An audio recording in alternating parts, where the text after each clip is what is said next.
बर्फीले क्रिस्टल आपस में टक्कर खाते हैं तो एक विद्युत आवेश उत्पन्न होता है जो फिर रिलीज होता है सौर मंडल की सबसे बड़ी गतिविधि के रूप में।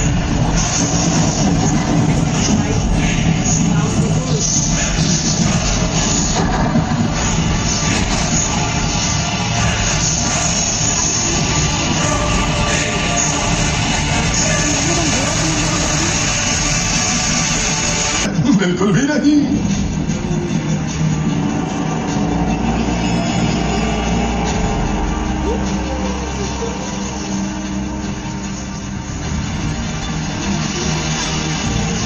कोर के करीब जबरदस्त दबाव की वजह से यहाँ पानी भाप जैसा बर्ताव करता है, इसके बजाय ये सुपर आयोनिक बर्फ में बदल जाता है।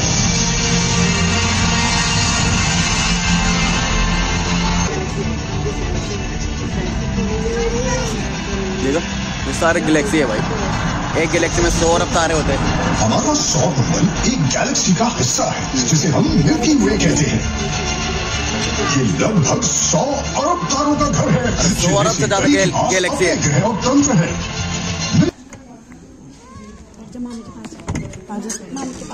आगे मेरे बच्चे, मैंने कहा भाभी क्या दिखेगा इसमें? ऊपर सौर मंडल। ओह माय गॉड, देखिए मेरे पास आगे मैं दिखाऊंगी तेरे को। पापा इंडिया में बहुत अच्छी जगह है भाई जहाँ अभी तक मैं घूमा नहीं हूँ पहाड़ के अलावा। इंडिया में या दिल्ली में?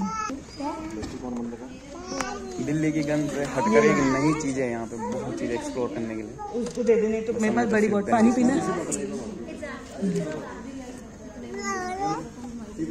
दे रही हो भी पानी। बहादुर मेरे साथ चलेगा महान सौर मंडल की साहसिक यात्रा। आपके दिमाग को रोशन कर दूंगा। इस साहसिक अभियान में बहुत आश्चर्य होंगे और कभी कभी भाई तैयार हो जाओ, यहाँ सबके लिए जगह है। अब चलिए शुरू करते हैं। हर अच्छी कहानी की तरह हमारी यात्रा भी सितारों को देखने से शुरू होती है। आसमान में हम छोटे चमकते बिंदुओं को देखते हैं तो अनायास ही उनमें आकृति और पैटर्न बना लेते हैं जिन्हें नक्षत्र कहते हैं। हमारे पूर्वजों ने ब्रह्मांड को समझने के लिए इन नक्षत्रों की कहानियां गढ़ी थी और महान रोमांचक यात्राओं की कहानियों में भी। उन्होंने ये भी देखा कि ये सारे बिंदु स्थिर नहीं रहते। हमें अंततः पता चला कि ये दूर के तारे नहीं थे बल्कि हमारे ही सौर मंडल के दूसरे ग्रह हैं। ये अनोखे, आकर्षक और कभी कभी खतरनाक होने वाले ग्रह ही आज हमारे गंतव्य होंगे। सबसे पहले मैं आपको इस अद्भुत और जटिल डिवाइस से परिचित कराऊंगा जिसका नाम है हवेली। हमारे सौर मंडल के केंद्र में एक तारा है। क्या आप जानते हैं उसका नाम क्या है? क्या वो सूर्य है सर? बिल्कुल सही, ये हमारा सूर्य है और इसके चारों ओर 8 ग्रह हैं। हर ग्रह सूर्य के चारों ओर एक निश्चित पथ पर घूमता है जिसे कक्षा कहते हैं। प्रत्येक ग्रह अद्वितीय है, उनके आकार, रंग और वातावरण भी अलग अलग है। कुछ ग्रहों के कई चंद्रमा है तो कुछ के पास एक भी नहीं।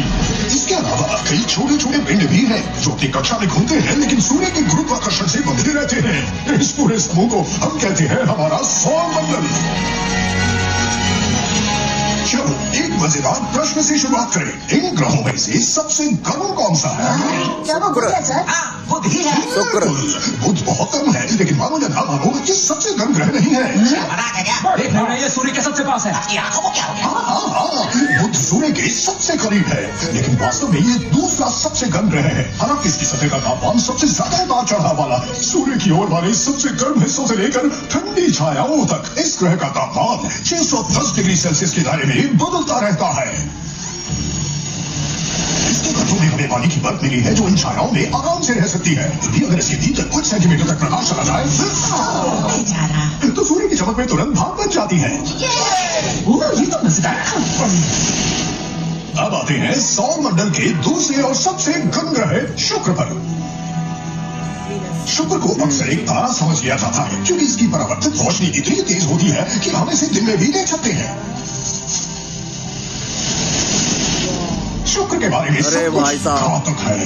क्या है भाई ये? अच्छा, यहाँ कुछ ले जाने से किसको डर लगता है? ले जाने से ऐसे गैस में सांस लेने से। हाँ, मुझे एलर्जी है। मुझे भी एलर्जी है। आपने कहा है तो? किसी को नहीं? बढ़िया। तो चलिए सतह पर चलते हैं।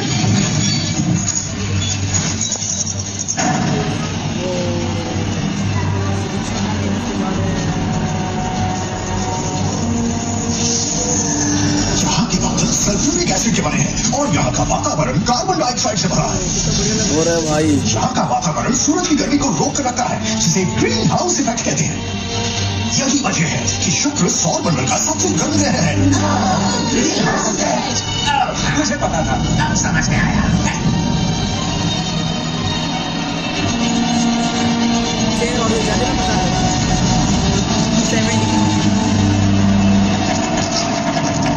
चिंता मत करो, ये दरारें पड़ने की आवाज हमारी रात भर वायुमंडलीय दबाव बढ़ने की वजह से। ये आवाज सिर्फ नहीं लग रही है मार्गरेट। हाँ, ये आवाज अजीब है। हमारा टाइमर बता रहा है कि हमें निकलना चाहिए। इजेक्ट बटन तो काम ही नहीं कर रहा। ये कैसे कर रहा है? बस अपनी सांस रोकने का प्रयास करिए। आपको हाथ की प्रॉब्लम है? अच्छा, बस पॉजिटिव सोचो। इस जाने वाली लिक्विड को पीने की कोशिश मत करो। बाहर बचेगी, कोई छूटा तो नहीं है ना? अभी हमारे साथ हो बाहर और तो मुझे कुछ नहीं सकती मार्गरेट। नहीं बढ़िया, हम अब पृथ्वी के पास से गुजर रहे हैं। यही तो है हमारी दुनिया मार्गरेट। तुम्हें हमारा घर देख रहा है। ओह, इससे याद आया, मैं मछलियों को खाना खिलाना भूल गई। अगर किस्मत अच्छी रही तो जल्द ही वहां पहुंच जाएंगे। अगली मंजिल एक पथरीला ग्रह है जो पृथ्वी के मुकाबले 1/3 आकार का है। इसका वातावरण भी पतला है, जिसमें बहुत कम ऑक्सीजन है, लेकिन हमारे सांस लेने के लिए पर्याप्त नहीं है। ये लाल ग्रह है, मंगल। तो बताओ, मंगल पर सबसे खतरनाक चीज क्या हो सकती है? मुझे नहीं पता। वहाँ लैंड करने की कोशिश करना। मंगल ग्रह पर लैंड करना बहुत मुश्किल है और हमारे सफल होने की संभावना बहुत कम है। तो कौन कोशिश करना चाहेगा? धरती से कोई भी स्पेसक्राफ्ट मंगल की तरफ बहुत तेजी से बढ़ता है। इसमें हमें 40,000 किलोमीटर प्रति घंटे की स्पीड से 0 की स्पीड लगाना होगा, जमीन से टकराने से बचने के लिए। हमारे पत्थर से उड़ जाएंगे। स्पीड कम करने का एक अच्छा तरीका है वायुमंडल का इस्तेमाल करना। लेकिन मंगल का वायुमंडल बहुत पतला होता है, इसके लिए हमें ज्यादा धीमा नहीं करता। तो हम पैराशूट का इस्तेमाल भी कर सकते हैं। इससे मदद मिली, लेकिन अब हम चक्कर खा रहे हैं और हम अपनी तेजी से गिर रहे हैं। चलो पैराशूट अटैच कर देते हैं। अब सब पिटक रहे हैं। जी फोर्स की चिंता मत करो, थोड़ी देर में वापस अपनी शिप में आ जाओगे। अब हम स्थिर हैं, तो हमें एक अच्छी सतत लैंडिंग साइट चुनी होगी जहाँ हमारे पत्थर ना हो। बड़ी चट्टान के किनारे जहाँ 7 किलोमीटर गहरी खाई है। स्काई क्रेन डिप्लॉय करो।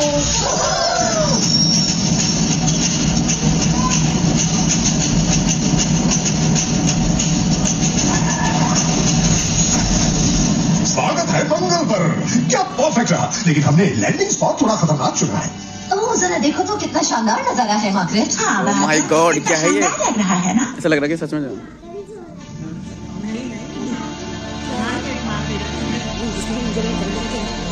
इस ग्रह का लाल रंग मिट्टी में मौजूद लोहे में जंग लगने की वजह से है।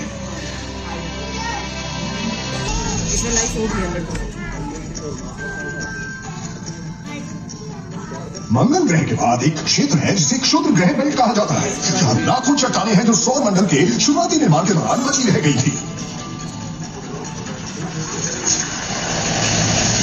एक क्षुद्र ग्रह एक दूसरे से बहुत दूर दूर है। उनका सबसे नजदीकी पड़ोसी अक्सर धरती और चंद्रमा के बीच की दूरी से भी ज्यादा दूर होता है। तो बहुत कम संभावना है हमारे से टकराने की। आगे बढ़ते हैं। सूर्य से 5वां ग्रह है विशाल आकार का बृहस्पति, जो पूरे सौर मंडल का सबसे बड़ा ग्रह है। देखो बाकी सब कितने छोटे लगे हैं इसके मुकाबले, कितने क्यूट है ना। ये एक गैस का विशाल पिंड है। इसमें बृहस्पति की कोई ठोस सतह नहीं है, लेकिन इसका मतलब ये नहीं है कि हम इसके आर पार उड़ सकते हैं। अंदर का दबाव और तापमान पहले हमें कुचलेगा और फिर भाप बना के उड़ा देगा। तो आज हम अपने साथ ये नहीं होने देंगे। बृहस्पति की सबसे आकर्षक चीज है इसका विशाल लाल धब्बा, ये व्यास से भी बड़ा है और माना जाता है कि ये 400 सालों से ज्यादा समय से चल रहा है।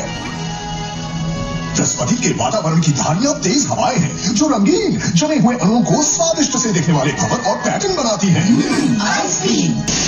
जब ये बर्फीले क्रिस्टल आपस में टक्कर खाते हैं तो एक विद्युत आवेश उत्पन्न होता है जो फिर रिलीज होता है सौर मंडल की सबसे बड़ी कड़कती बिजली के रूप में।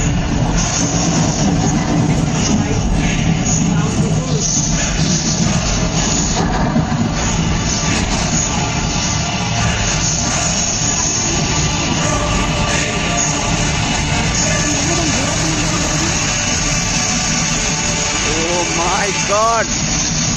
है ये? तो थोड़ा आश्चर्यचकित करने वाला था मार्गरेट। हाँ, सच में काफी शॉकिंग था मार्गरेट। इसी तरह की परिस्थितियां हो और हो सकता है कि वहाँ के महासागरों में सूक्ष्म एलियन जीवन मौजूद हो और शायद कुछ ऐसा बड़ा भी हो। Oh my God! ओह देखो, कितनी बड़ी बात है। मैं तो सोच रही हूँ वहाँ पर क्या होगा मार्गरेट। अब मिलिए सौर मंडल के रत्न शनि से। शनि भी गैस का ही पिंड है और ये बृहस्पति जितना बड़ा तो नहीं है, लेकिन इसके पास सबसे ज्यादा चंद्रमा है।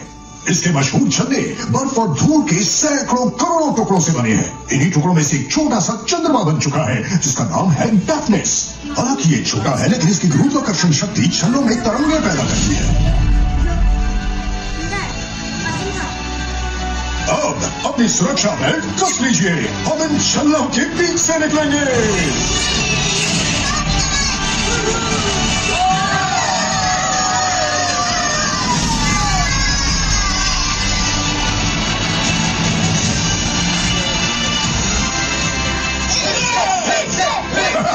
सब सही सलामत है, बढ़िया। इससे तो हमारी सारी सुस्ती दूर होगी मार्गरेट। हाँ मार्गरेट।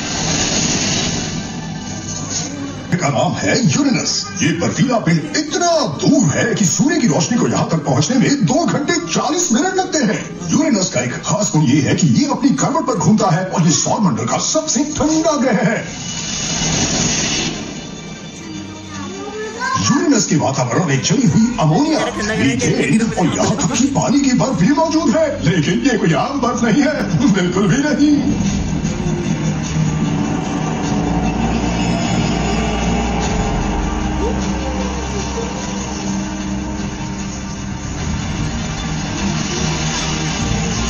कोर के करीब जबरदस्त दबाव की वजह से यहाँ पानी भाप जैसा बर्ताव करता है। इसके बजाय ये सुपर आयोनिक बर्फ में बदल जाता है।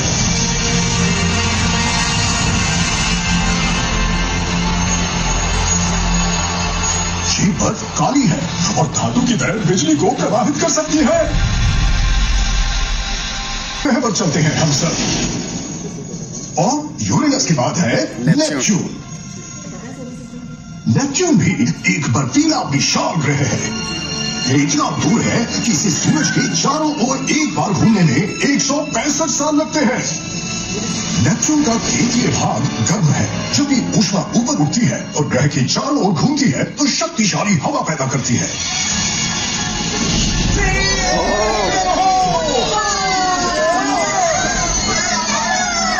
ये बादल पृथ्वी के बादलों से भी तेज है। नेपच्यून की हवाएं 2000 किलोमीटर प्रति घंटे की स्पीड से चल सकती है।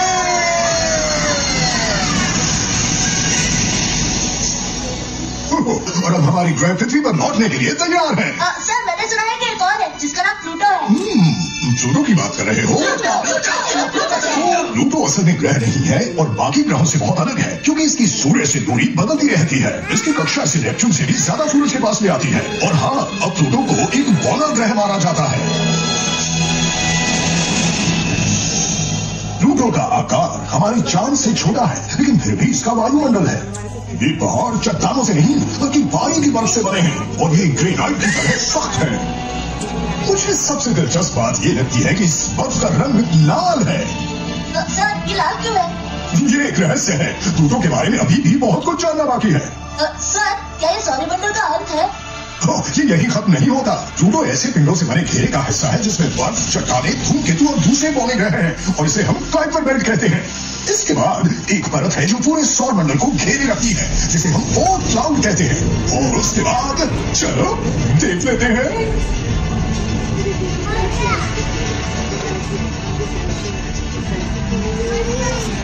देखो ये सारे गैलेक्सी है भाई। एक गैलेक्सी में 100 अरब तारे होते हैं। हमारा सौर मंडल एक गैलेक्सी का हिस्सा है जिसे हम मिल्की वे कहते हैं। ये लगभग 100 अरब तारों का घर है। 100 अरब से ज्यादा गैलेक्सी है। ग्रह और तंत्र है। मिल्की वे हमारे ब्रह्मांड के दिखने वाले हिस्से में मौजूद अरबों अरब गैलेक्सियों में से एक है। ये तो बीच में ना बल्ज है, बल्ज बोलते थे। सूरज लास्ट में वहीं जाएगा ब्लैक होल में। मिल्की वे है, मिल्की वे। वो देखो एक गैलेक्सी वो भी है, वो भी बहुत सारे 100 अरब से ज्यादा गैलेक्सी है। सौर मंडल के केंद्र में स्थित है। थोड़ा नहीं बोल गैलेक्सी गन के बोले कोटले में हैं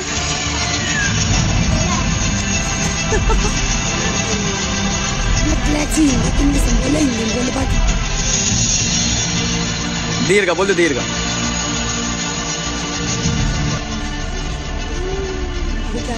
ये सूरज है। सूर्य एक तारा है। गैस का एक बहुत पुराना और बहुत बड़ा गोला है। फोटोस्फीयर होता है ये बाहर की तरफ फोटोस्फीयर है, क्रोमोस्फीयर होता है फिर अंदर का इसके कोर में होने वाली परमाणु प्रतिक्रियाओं के कारण है।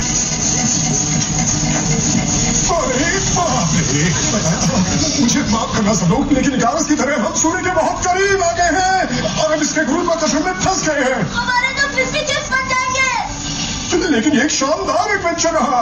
बुध ग्रह ने तो आश्चर्य में डाल दिया, फिर शुक्र पर कदम रखा, मंगल ने हैरान किया, बृहस्पति पर क्या देखा, शनि का चक्कर लगाया, यूरेनस का सर्वे किया, नेपच्यून को पार किया, हमने प्लूटो को देखा और सूरज के सामने समर्पण किया। आखिरकार चेतावनी, जल्द ही विशाल प्लाज्मा की टक्कर होने वाली है। क्या किस्मत है, एक विस्फोट ठीक हमारे नीचे होने वाला है। हम 100 नौकायान का उपयोग कर सकते हैं, प्लाज्मा की सवारी करके यहाँ से बाहर निकल सकते हैं और चाय के वक्त तक घर पहुँच सकते हैं। सीट बेल्ट बांधो, ऑन सेट करो, अपनी हैट पकड़ो और सब लोग मेरे साथ काउंट डाउन करो। 5 4 3 2 1 शुरू हो गई है।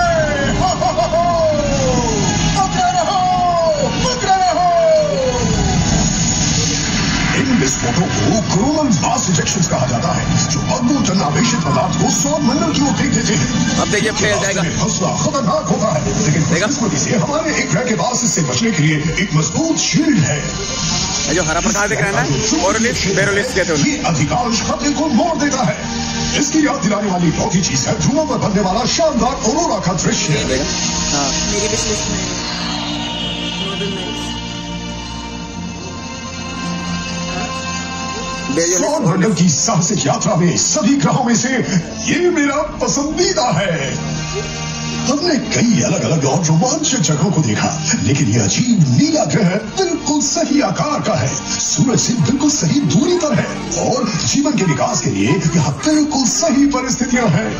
हमारी अब तक की जानकारी में केवल यहीं पर जीवन है जहाँ हम बाकी जीवों के साथ रहते हैं। ये अनूठा नाजुक ओएसिस हमारा घर पृथ्वी ग्रह। चलो उत्तराखंड चलो। और ये लोग पहुंच गए। इससे स्वागत है यात्रियों, आगे बढ़ो। फिर आना। अपने सारे दोस्तों को अपनी यात्रा के बारे में बताना मत भूलना।